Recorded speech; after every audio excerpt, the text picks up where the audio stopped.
Imagine walking for miles along a dusty mountain path. You're carrying a massive stack of books on your back. They are heavy, but you don't mind. Why? Because those books contain your entire identity. You are a brilliant scholar, a master of ancient wisdom, and you believe you have the universe completely figured out. Now, imagine you are starving. Your stomach is growling. Up ahead, you spot a small, humble roadside stall. An old woman is steam cooking fresh, delicious rice cakes. The aroma fills the air. You practically run over to her, desperate for a bite. You ask for a quick snack to refresh your mind. In this culture, this light snack is called dim sum, which literally translates to pointing to the heart or refreshing the mind. The old woman looks at the massive stack of books on your back. She smiles gently and asks, "What are those heavy scrolls?" You boast, "These are my famous commentaries on the sacred Diamond Sutra. I know every word by heart." The old woman nods. "Ah, a great master. Let's make a deal. I have one simple question for you. If you can answer it, I will give you these rice cakes for free. But if you fail, you must move on hungry." You laugh. You've debated the greatest minds of your era. A simple street vendor cannot stump you. "Ask your question," you say. She looks you straight in the eye. "I have heard that the Diamond Sutra says, the past mind cannot be grasped, the present mind cannot be grasped, and the future mind cannot be grasped. So, tell me, Master, which mind do you intend to refresh with these rice cakes?" The words hit you like a lightning bolt. Your mind goes completely blank. You open your mouth to speak, but nothing comes out. The brilliant scholar is paralyzed. You cannot answer. You are left standing in the dust, starving, humbled by a simple woman selling snacks. This isn't just a clever fairy tale. This is one of the most famous stories in Zen history. It's a story about the ultimate trap we all fall into, the trap of trying to grasp the ungraspable. Let's dive into what this means for you today. Imagine the weight of those scrolls, each one filled with your own words, your own interpretations, your own pride. You've spent decades mastering these texts, memorizing every sutra, every commentary, every nuance. You've traveled from monastery to monastery, debating monks and scholars, always emerging victorious. Your reputation precedes you. Students seek you out, hoping to learn from your vast knowledge. But now, here you are, standing before an old woman who sells rice cakes for a living. She doesn't know your name, doesn't care about your achievements. She sees only a man weighed down by his own ego, starving for something real. Why did this simple question completely shatter a world-class scholar? To understand that, we have to look at what the scholar was carrying. He wasn't just carrying physical scrolls. He was carrying a massive wall of concepts, definitions, and intellectual pride. He thought he understood the mind because he had written thousands of pages about it. But when life asked him to show his mind in that very second, he couldn't do it. Think about how we live our lives today. We are constantly consuming information. We read self-help books.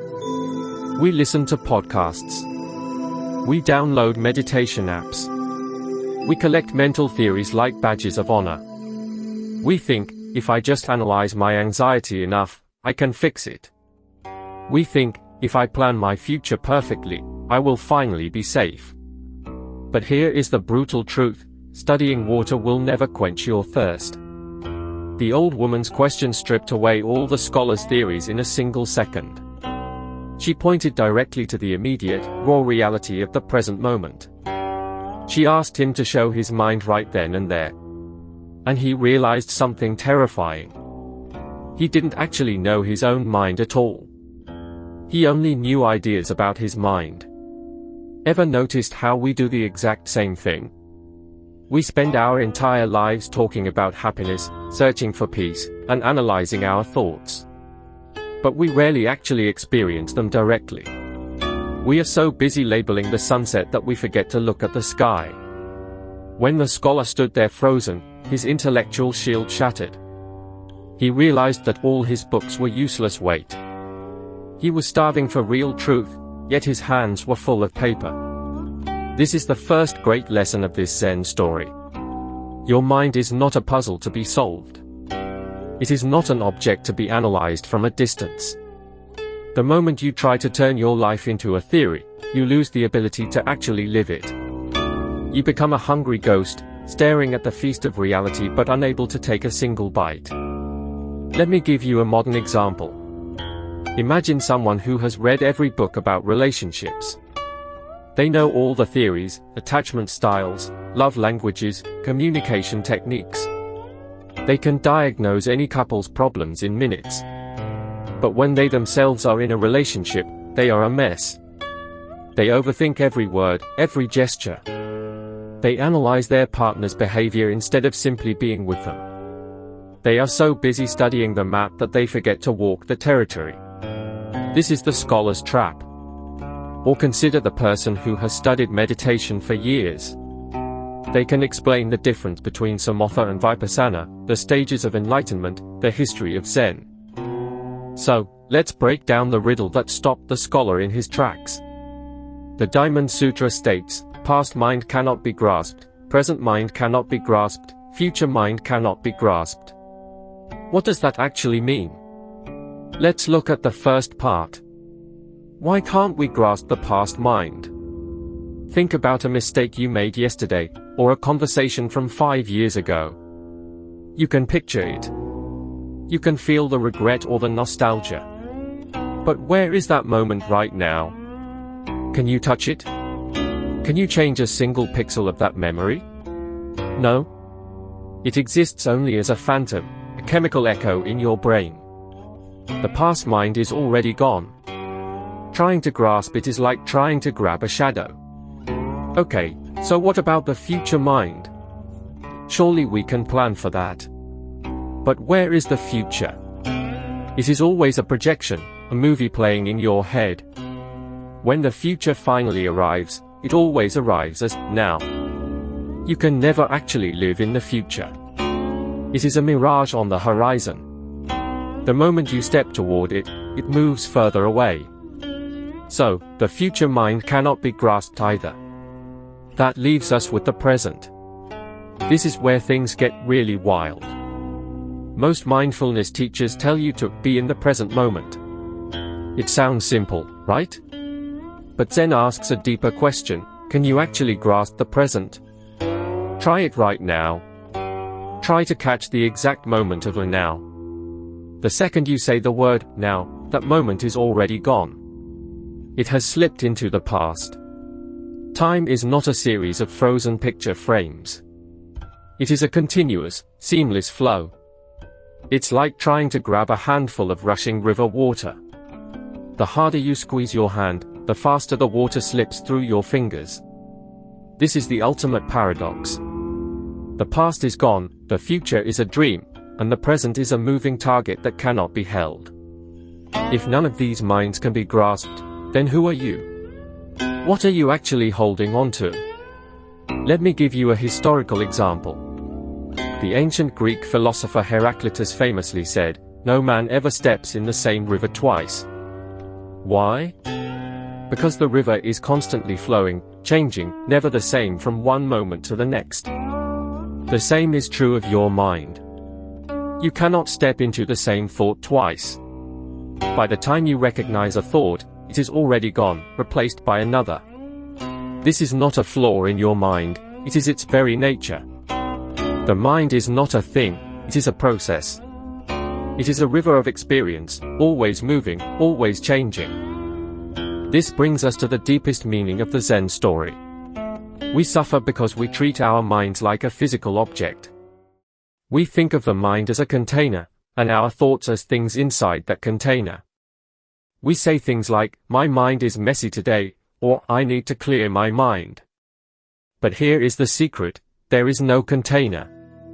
There is no separate you sitting inside your head, watching your thoughts pass by. The thinker and the thought are the exact same thing. Imagine a wave in the ocean.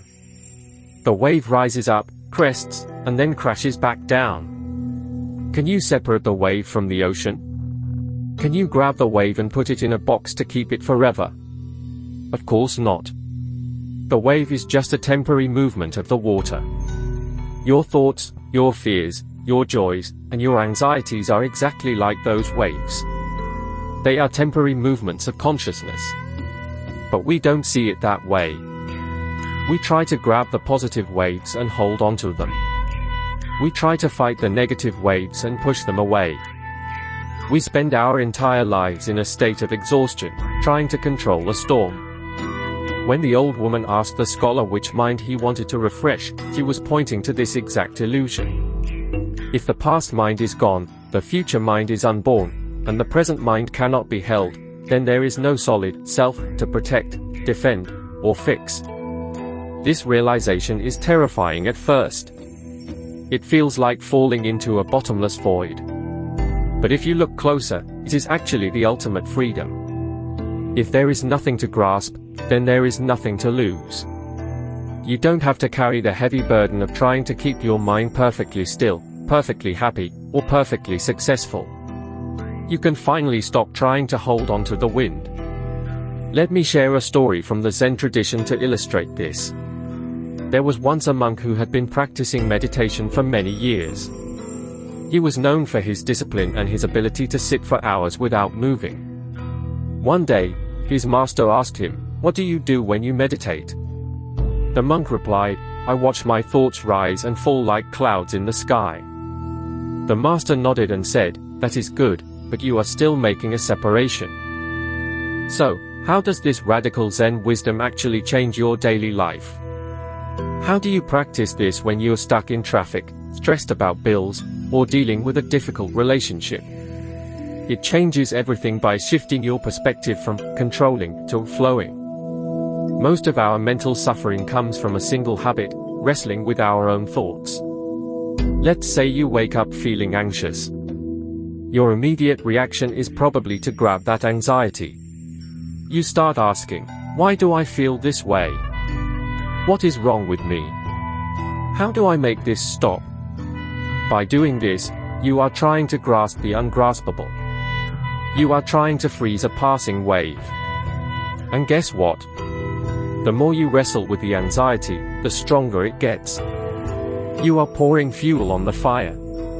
But what if you applied the wisdom of the Diamond Sutra instead? What if you realized that this anxious mind is just a passing cloud? It cannot be grasped. It has no solid substance. It is just energy moving through you. Instead of trying to fix it, you simply watch it flow. You don't try to hold on to it, and you don't try to push it away. You let the past mind go, you let the future mind wait, and you let the present mind stream by like water. Suddenly, the struggle ends. The anxiety might still be there, but it no longer defines you. You are no longer the victim of the storm, you are the sky in which the storm is happening. This works for positive things too. When you experience a moment of pure joy, you don't have to desperately cling to it, worrying about when it will end. You can enjoy it fully, precisely because you know it is fleeting. You stop trying to freeze frame your life. You start dancing with it. You realize that you don't need a perfect mind to have a peaceful life. You just need to stop trying to hold on to it. Let me give you a practical example. Imagine you are stuck in traffic, late for an important meeting. Your mind immediately starts racing. "I'm going to be late. My boss will be angry. I'll lose my job. This is terrible." You are grasping at a future that hasn't happened yet. You are trying to control something that is beyond your control. Here is how the story of the scholar ends. After standing there in silence, completely defeated by the old woman, something broke open inside him. He didn't get angry. He didn't try to argue. Instead, he bowed deeply to her. Later, he took all his massive commentaries, the books he had spent his entire life writing, the books that defined his identity, and he set them on fire. He watched his life's work turn into ash and smoke. He realized that the true mind refreshment wasn't something he could find in a book. It wasn't a theory to be memorized.